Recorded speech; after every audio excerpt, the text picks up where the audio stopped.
I'm Agent D. Baker, retired narcotics detective, SWAT team member, and U.S. Navy combat veteran of OEF and OIF. Now, I've spent years in high stakes environments, and the lessons I learned from there are the same lessons I bring into this space today. I teach interview and interrogation, body language analysis, and leadership development. Today, I use this platform to fight for truth, justice, and accountability, giving a voice to the missing, the overlooked, and the family still waiting for answers. Walker County, Alabama. Families waiting by phones that never ring. Bedrooms left untouched. Birthdays that pass with empty chairs at the table. For years, people from this community have gone missing, and their families will tell you that law enforcement leadership has done little to nothing to bring them home. For the next hour, we're going to go case by case. We're going to look at what happened, when it happened, and how the Walker County Sheriff's Office responded, or how they failed to respond. Every action or every inaction will be measured against what professional policing should look like. This is not a casual conversation. This is a record. And when people go missing, records matter. Before we speak the names of the missing, I want to set the stage. When someone disappears, what does good law enforcement actually look like? What does a professional, accountable investigation require? Only then can we judge what has been done in Walker County. When someone goes missing, the very first step should be to immediately enter them into NCIC, the National Crime Information Center.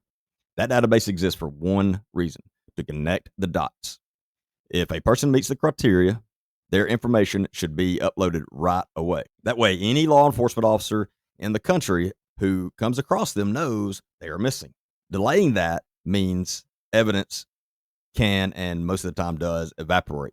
Law enforcement should also issue a BOLO, be on the lookout alert, that is more than a Facebook post. It should be a coordinated push to other agencies, to the state, media outlets, and the public, including photos, clothing descriptions, last known locations, and a direct number to call with tips. A single social media post is not a search. Now, within 24 to 48 hours, a press release should go out. A proper press release. That means the missing person's full name, a recent photo, details about when and where they were last seen, and clear instructions. Let me repeat that. Clear instructions for how the community can help. Families should not be left to beg for visibility on their own. And that is unfortunately what happens a lot in Walker County. Searches should not stop just after day one. The first canvas is important, but the recanvas, as we call it, on day 3, day 4 is just as critical, because people remember different details after time. So after time passes, and this may sound strange to some, but this is just the way our brains work. A deputy may knock on a door the first night and hear, I didn't see anything. But you can go back in a couple of days and ask the exact same person the exact same questions, and you would be surprised of how many end up recalling strange things. I did see a strange car parked outside, or I did see a person I didn't recognize.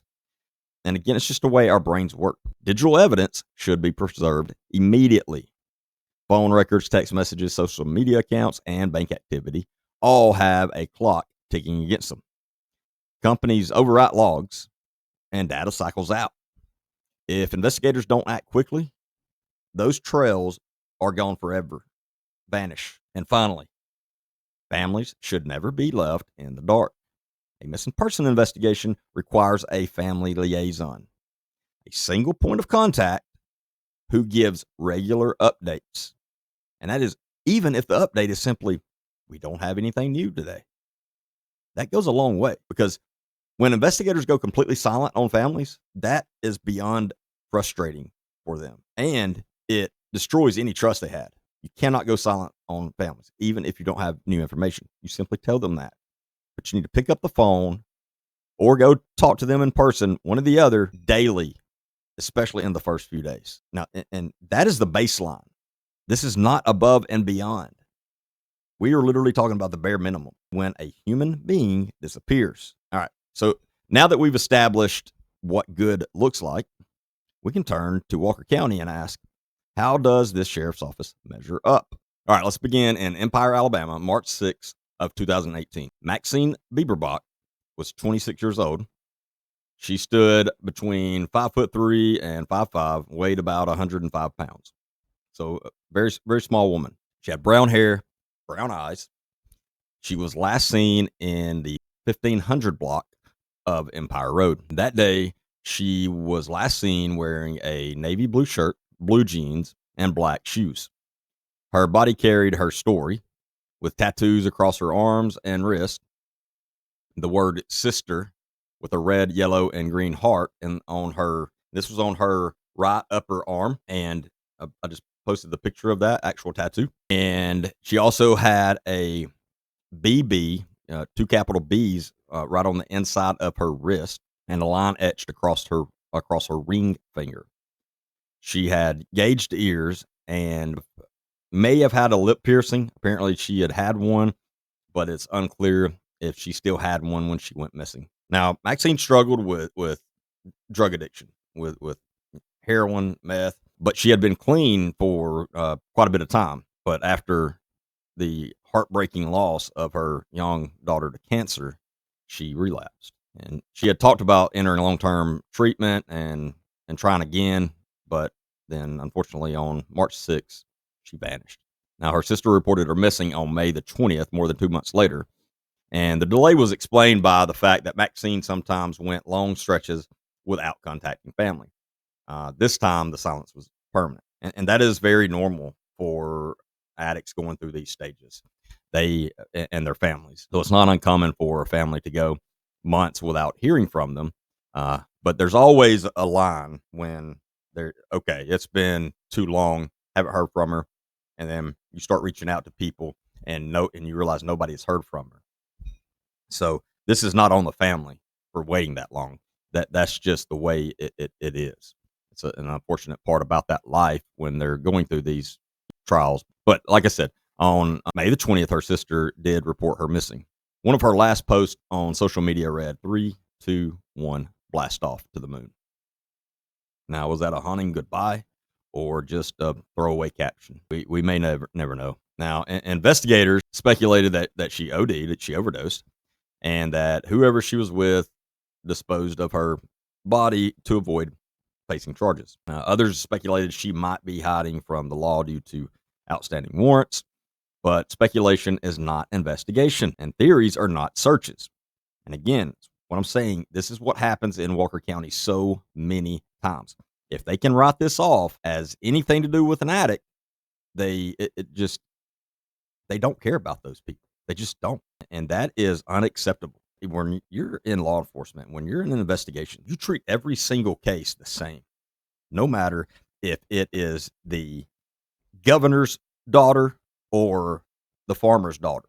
They should be treated the exact same. There never should be a difference in the way that you treat those cases and the resources you put into those. If somebody's missing, the fact that they were an addict at some point should not matter as far as the resources that you spend on that case. Unfortunately, in Walker County, 100% of the time that we have seen, it does. Always. I mean, there are cases involving deaths where someone was found and that had maybe been sitting out in the woods for months, where an autopsy was not even possible, and they immediately write it off as a suicide. That's happened. No evidence of anything, but suicide, or they accidentally tripped and fell in the woods, and literally no investigation. That is the law enforcement we're talking about. And some of these, like I said, there's literally they literally didn't even take a picture of the crime scene. Not even a picture of a crime scene exists. It makes you wonder if it's more than just incompetence. I'll say that, because some of this stuff is beyond incompetence. All right, back to Maxine. Did Walker County pull any surveillance? Did they trace her phone records? Did they alert any surrounding agencies? Did they issue a detailed press release that included all of her tattoos, her piercings, her son's photo, her story? Or did they just shrug it off and dismiss her as just another addict? Maxine was much more than that. She was a mother, she was a sister, she was a daughter, and she left behind a little boy who will grow up with questions instead of answers. If officials cannot provide them, then we are here to demand them. This family, that little boy, deserves some answers. If you know anything at all about Maxine's disappearance, in the description, podcast description, there is going to be an email address that is fully dedicated to submit tips about Maxine's disappearance. This is one of the first cases that my team and I are really going to dig into and get boots on the ground to try to get some answers for Maxine's family. So make sure, if you have any information, I don't care how minute you may think it is, please submit it to that email address. And any submissions to that will always 100% remain anonymous. In fact, only myself and a very other trusted previous law enforcement officer will have access to that email. No one else. No one else will see who sends tips in. Names will never be revealed under any circumstance. I protect people that give me information at all costs. I will never, ever repeat your name under any circumstance. I will never put out any information that would point directly to you, such as something that somebody would be able to say, well, I know who told them that. Again, Maxine has a story. Maxine has a family. She was not just an addict, and her family deserves answers. And we're going to try to do everything we possibly can to get them some answers. All right, our next case takes us to the Good Springs community of Nauvoo, Alabama. It is November 28, 2021, which was a Sunday morning. About 7 o'clock, home security cameras captured 33-year-old Stephen Ray Tucker walking away from a residence on Robbins Road. That residence is not just a random stop. It's where he had been staying and living with some others. Stephen was wearing a black long sleeve, either a shirt or a jacket, along with dark colored pants. He had no vehicle, no means of transportation, and he left on foot, captured on video, stepping out into the November morning air. This was the last time anyone would ever see him. Now, what we know about that morning is pretty troubling. Inside the house, there had been an argument, and tensions were high. Words were exchanged, and at some point, a gun was pulled on Stephen. The camera outside shows him walking away after that confrontation. Minutes later, the camera shows another resident leaving the home in a vehicle, reportedly to go look for him. Stephen never came back, and he has never been seen since. The official report says his last known conversation was with his girlfriend, who was at the time incarcerated in the Winston County Jail. On that recorded call, Stephen made remarks that led investigators to worry that he may harm himself, and that is the explanation law enforcement leaned into, that Stephen walked off and ended his life. Again, I'm telling you, as soon as if there is any window of opportunity whatsoever for them to just write these off, it's exactly what they do, because they do not care about these people and they do not investigate these cases. But as I've said, explanations are not proof. That is not investigation. And the facts here point in a completely different direction. An argument, a gun pulled, a man walking away with no vehicle, no way to disappear cleanly, and then vanishing. If you look at that picture honestly, foul play is not just possible, it's probable. After Stephen was reported missing in December, nearly a month after he walked away, the Walker County Sheriff's Office conducted searches, as they say. They later searched near Old Tuscaloosa Road. They conducted some interviews with some family members and acquaintances, and they came up empty. Then, and here's where this case gets sketchy. In November of 2022, the Sheriff's Office announced they had made an arrest in connection to Stephen's disappearance. Finally, a breakthrough, or at least seemed like one. But here's where transparency disappears. To this day, they have not named that suspect.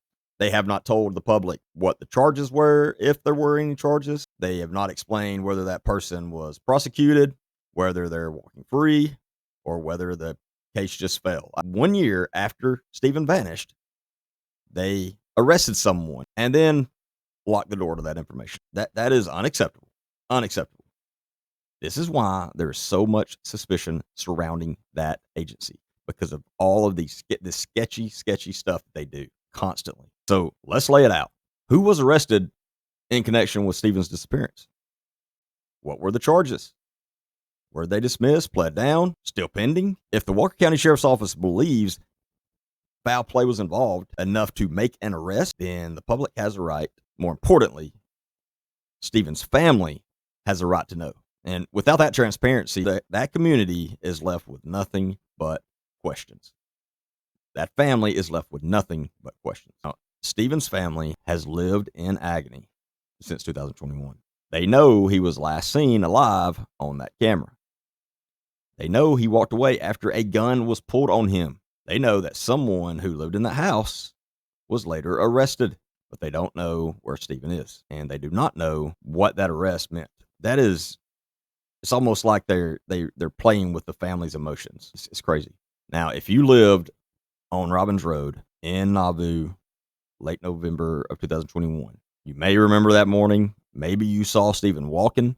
Maybe you saw the vehicle that left to search for him. Maybe you heard the argument before he walked away. If you did, your memory may be the missing piece of the puzzle. If you know who was arrested in 2022, speak up. If you know what really happened in that house, speak up, because the official record is silent. But silence is exactly what the people who harmed Stephen are counting on. Walker County. This is not a case of a man vanishing without a trace. This is a case of a man surrounded by tension, a gun, witnesses, cameras, and then an arrest. There are traces everywhere. The question is not whether they exist. The question is whether leadership has the courage to follow them. Let me step back here and explain what should have happened and what still should happen today. When a person walks away on camera after an argument where a gun was pulled, you treat that as what we call a high-risk missing person case. You don't wait 3 weeks for a report. You don't lean on the idea of maybe he harmed himself as an excuse. Push hard from the beginning. The standard procedure is clear. Lock down that house. Treat it like a potential crime scene until you rule that out. Interview every single resident in separate, privately, on record, without giving them time to line up their stories. You seize the firearm that was pulled, you test it, and you document who was holding it. You secure every camera in rural areas 2 miles before the footage is overwritten. And if you make an arrest, you tell the public what for, because secrecy is not strength, and hiding information does not build trust. It does the exact opposite. So Walker County law enforcement, don't wonder why no one trusts you. So here's where the community comes in. If you live in the Good Springs or Nauvoo area, think back to around that time. Did you see Stephen walking on Robbins Road? Did you notice the black shirt, dark pants, no vehicle, just a man on foot? Did you see the vehicle that left minutes after him? Was it driving slow, circling? Was it actually searching? Or was he in it? And if you've heard whispers about the arrest in 2022, you need to know this. Your information matters. A case does not end because the sheriff's office goes quiet. Case doesn't end until the truth comes out. Stephen Ray Tucker deserves to be found. His family deserves to know what happened to him. And that county deserves leadership that doesn't hide answers. Until then, we will keep asking the same questions. Now, if you any information on Stephen, send me a private message on any of my social medias and title it Stephen Tucker, or you can email me directly, and my main email address will be in the podcast description. And the same thing I said about Maxine's case, as far as any information given, you will always stay anonymous. All that stands for any case.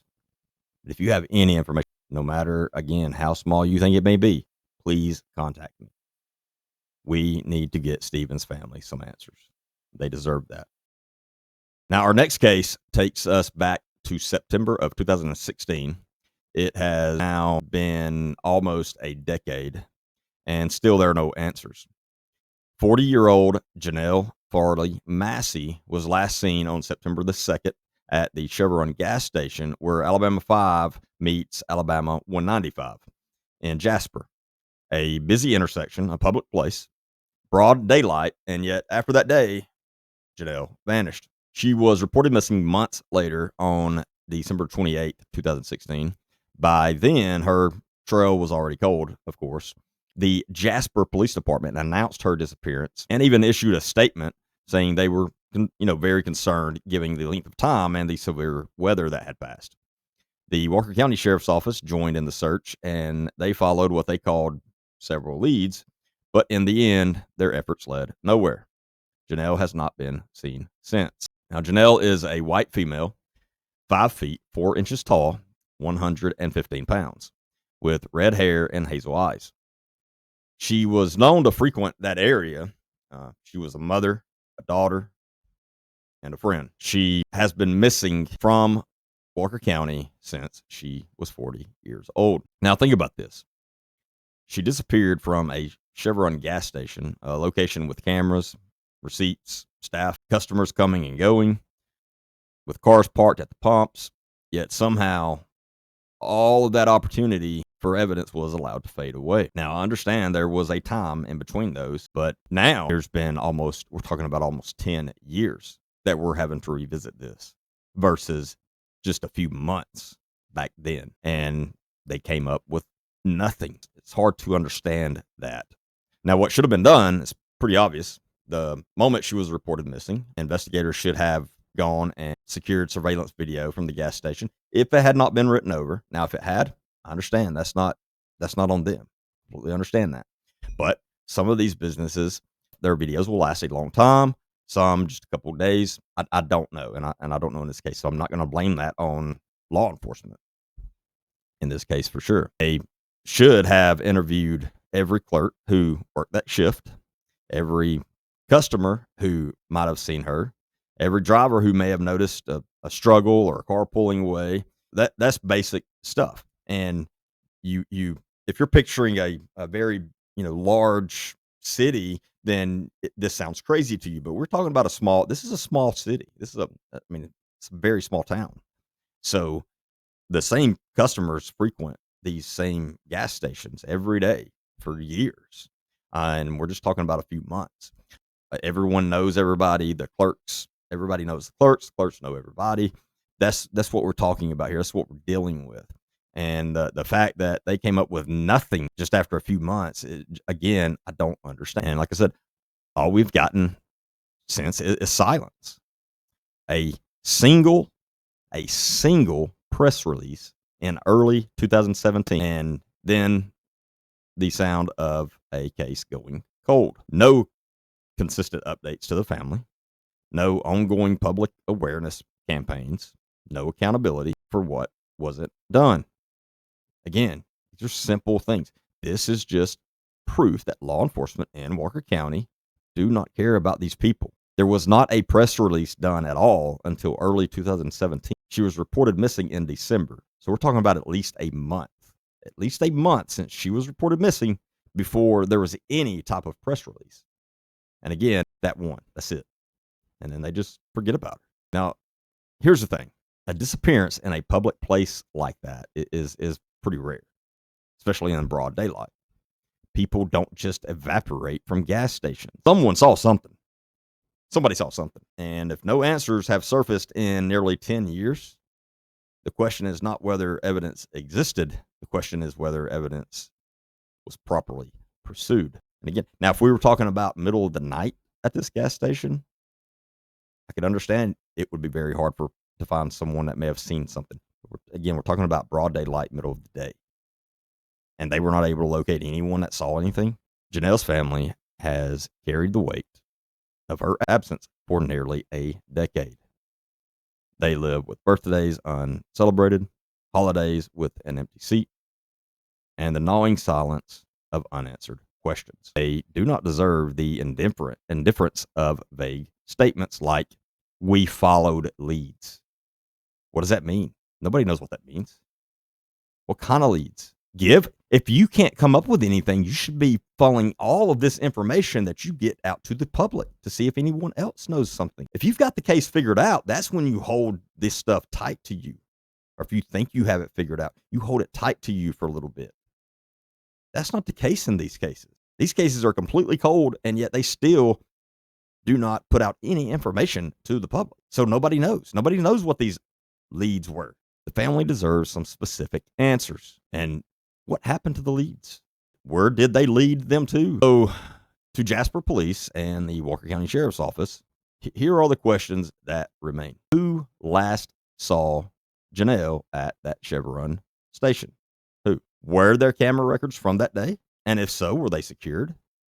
Or were they taped over? Again, this is information that should have been put out.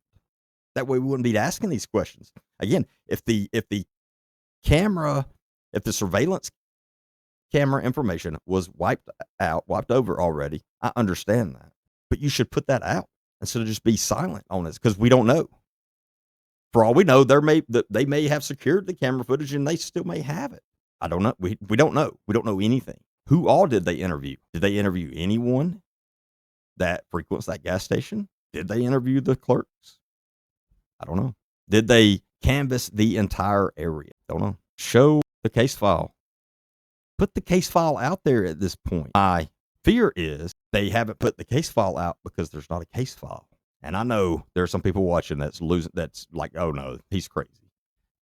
There's definitely a case file. I'm telling you, there is a chance there's not. That is how law enforcement in that county operates, unfortunately, still to this day. They are so unorganized. There's one case where a FOIA request was made for an autopsy in a case. We're not talking about any of these cases, but I'm just trying to give you a idea of how Walker County Sheriff's Office operates. And once the autopsy report was finally received by the private investigators that had requested it, they read the autopsy and realized this was not the case they were talking about. They were investigating a male's unsolved murder, and the autopsy report they received, part of his case file, ended up being a female's autopsy report from a completely different county. I can't even explain how that happened. I cannot explain how that happened.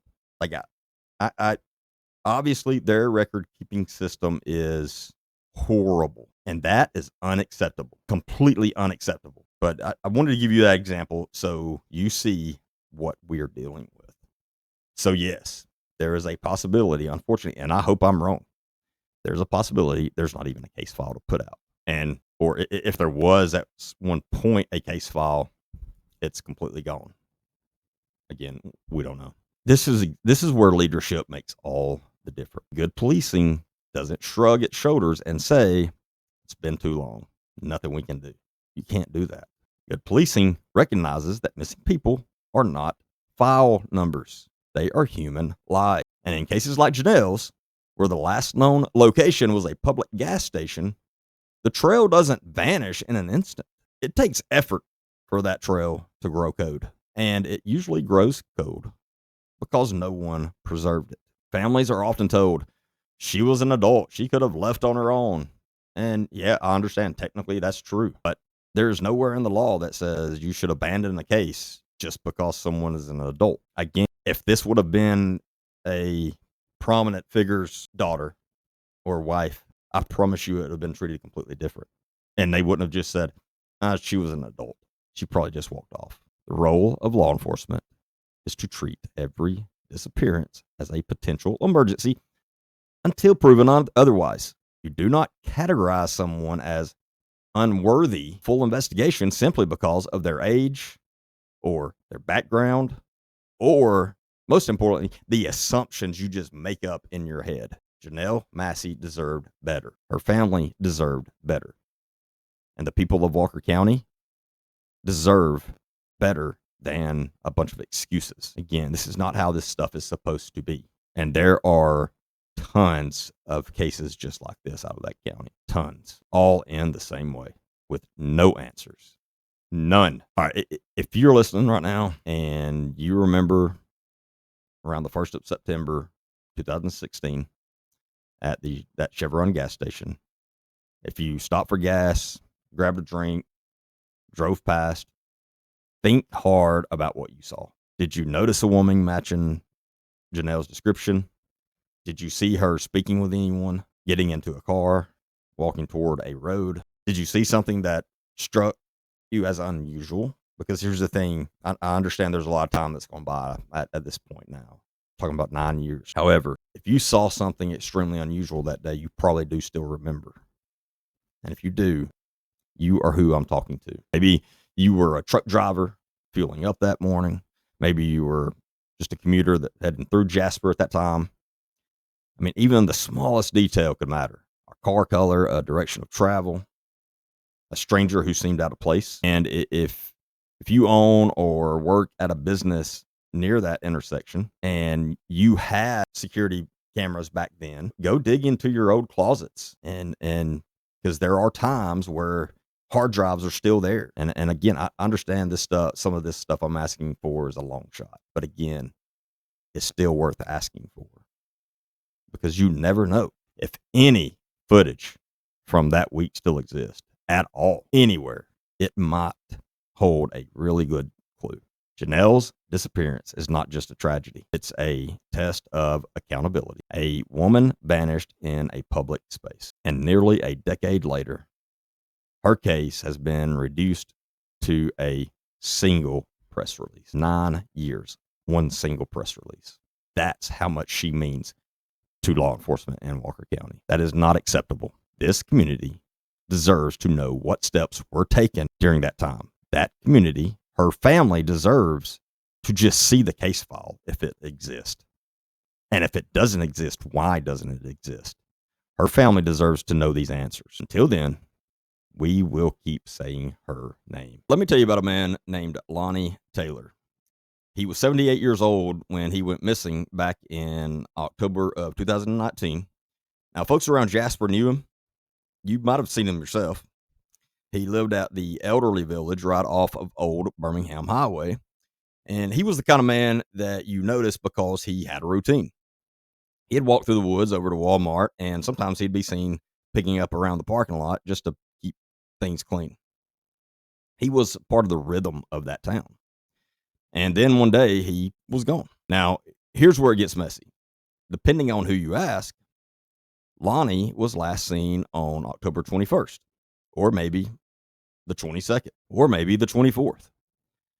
Some records even say the 26th around 8 o'clock at night. Aaliyah has one date, Namus lists another, and local reports don't even agree with either of those. Now think about that. For an elderly man, our elder, the official story can't even nail down the last time he was seen alive. That's not just sloppy. It's dangerous. Lonnie did have a car, but after he went missing, it turned up on a nearby property belonging to his niece. And she told investigators she had borrowed it around October the 13th. And then silence. No one has seen or heard from Lonnie Taylor since. Now, if for you sitting right across from me right now, I'd tell you what should have happened the second they realized he was missing. Investigators should have locked down the exact date and time he was last seen. They should have gone door to door in Elderly Village, asked every neighbor, checked every visitor log, pulled every bit of footage. They should have gone to Walmart and demanded the surveillance from every angle of that store and parking lot.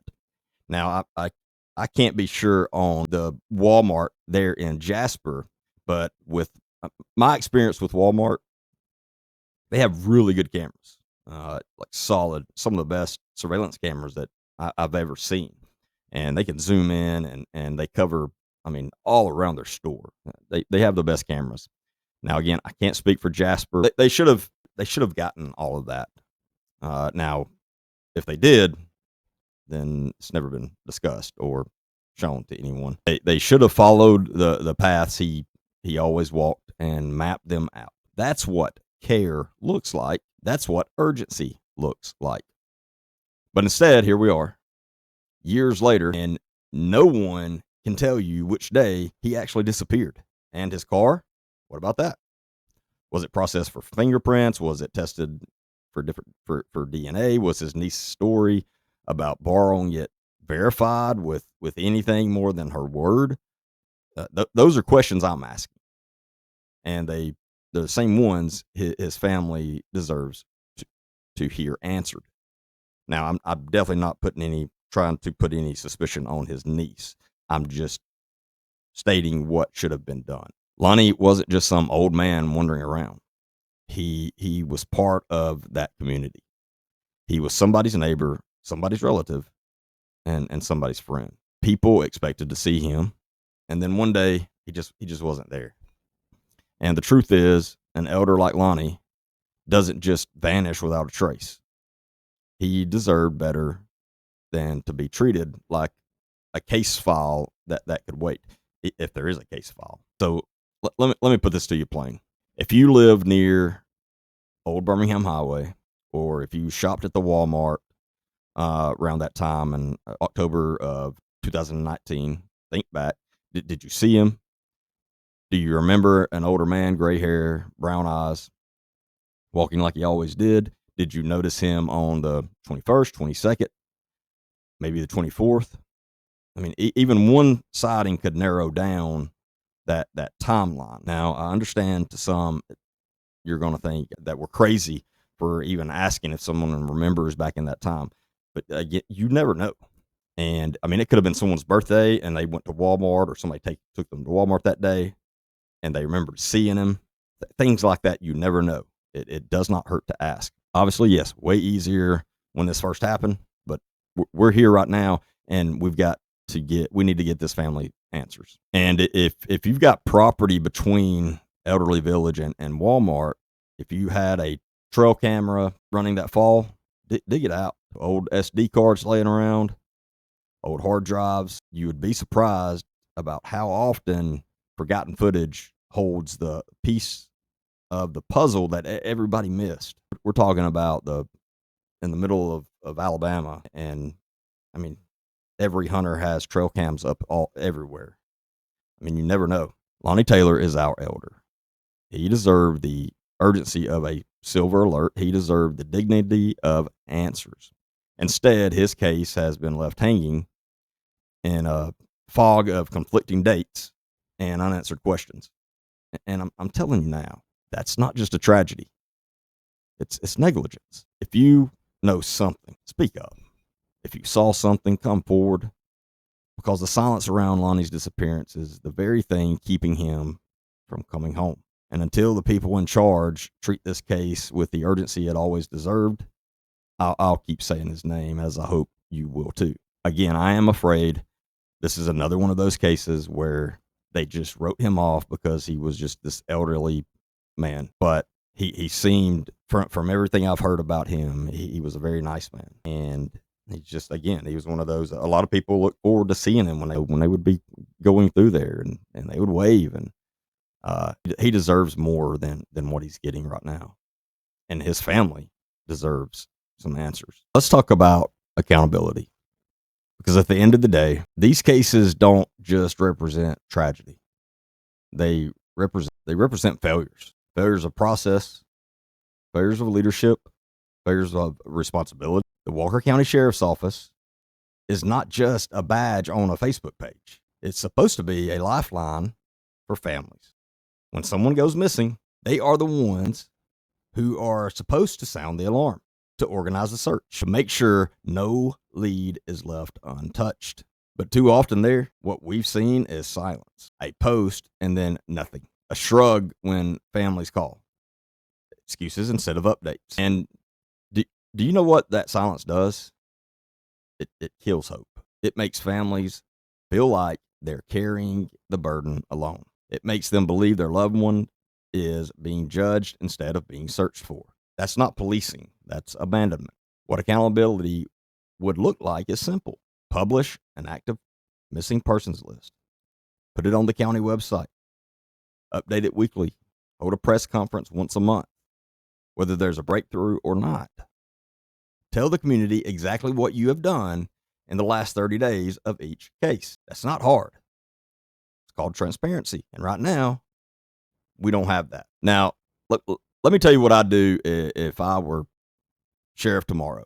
Day one, I would announce a 30-day missing person search. Every deputy, every investigator, every reserve officer, we'd all have one mission: review every single case. We'd recanvass neighborhoods, We'd pull every camera, we'd call families back, and ask them what we overlooked. I designate 2 people as the missing persons coordinators. Their number would be public. Their email would be public. And their job would be simple: answer the phone, update families, and track leads, and never let a case sit in silence. And I'd bring the community in, because Walker County isn't short on people who care. It's short on leadership that cares. And this is where you come in. Don't ever believe the lie that you're powerless, because the truth is, when law enforcement goes quiet, the community can get louder. You can start by hosting missing persons awareness nights at your church or community center. You can print flyers and keep them posted in your store windows. You can organize volunteer search teams, coordinated and safe, with liability waivers so no one can shut you down. If you run a business, keep your security footage a little longer than normal. Don't let your DVR auto erase every 7 days. Save clips when someone in your area goes missing. Like immediately you hear, just go save that last few days. That extra footage could be the one piece no one else has. And if you're listening and you have a platform, whether it's a Facebook page, a TikTok account, or just a voice people respect in your circle, use it. Say their names. Repeat their stories. Because silence is what lets these cases die. And speaking is what keeps them alive. We also have to talk about culture. In too many sheriff's offices, cases get triaged based on worth. If the missing person is elderly, they'll say, maybe wandered off. If she struggled with addiction, they'll say, probably ran off again. If he had a criminal record, they'll say, not worth chasing. That is a toxic culture, and it has no place in law enforcement. But that is the literal culture of that sheriff's office in Walker County, Alabama right now, and has been for a long time. Every missing person matters. Every case deserves urgency. Because here's the truth. No one cares what's in your background when you're gone. Your mother still cries the same tears. Your children still feel the same absence. And your community still suffers the same loss. Changing that culture starts with leadership. It starts with a sheriff who says, I don't care what the past was. We search. It starts with deputies who understand that their job is not to judge, it's to protect. Until that culture changes, Walker County will keep bleeding trust. Now, I want to do something I'll do every time we cover cases like this. I want to say their names. Maxine Bieberbach, Stephen Ray Tucker, Janell Farley Massey, and Lonnie Taylor. These are not just cases. These are human beings. These are real people. They are loved and they are missed.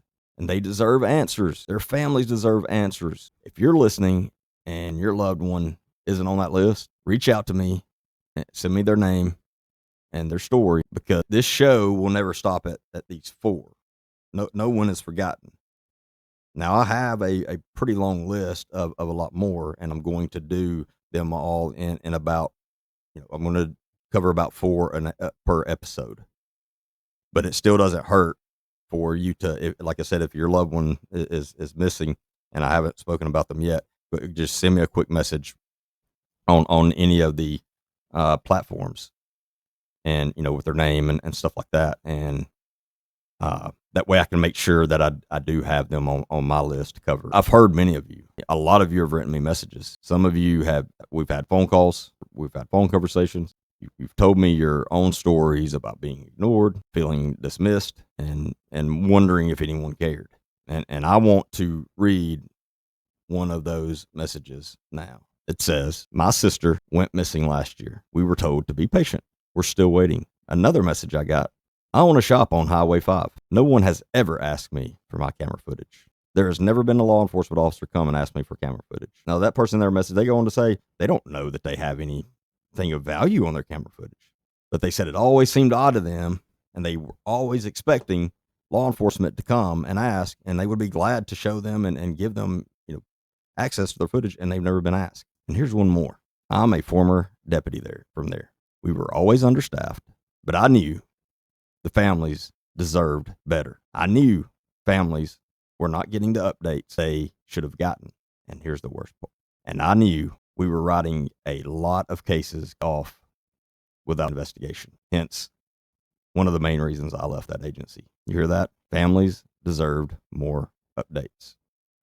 Not perfection, not miracles, just basic communication, basic investigation. That's all they were asking for. Every case deserves to be investigated as much as the other. And I've got tons of, the amount of messages I've gotten from citizens of Walker County is astonishing. I mean, it's a lot over the last few months. That's why I am on this subject so much. Every single day, I am getting messages from citizens of Walker County. Every single day, either asking for help, thanking me for what I'm doing, and or offering to help. There are a lot of amazing people in that county, a lot. And it's sad that every single one of them are being overlooked because of this sheriff's office, because of the leadership of that sheriff's office. Unacceptable. Now, I want to make sure you know how to help safely. If you have information, save it in 2 places before you send it. Label your files with the date, the time, and the location. If you need to remain anonymous, use the independent tip email that will be in the description of this episode. I will forward it without your name to another email that we are using, where I have about 4 people helping me with all of this and putting all this together. Therefore, I will be the only person that sees your actual name, because I don't trust anyone but myself with that, because I know how sensitive this stuff is, and I know how scared some of you are, and I know how big of a deal it is for a lot of you to remain anonymous, and I will always keep that promise. So here's what I'm asking you to do in the next 24 hours. Share this episode.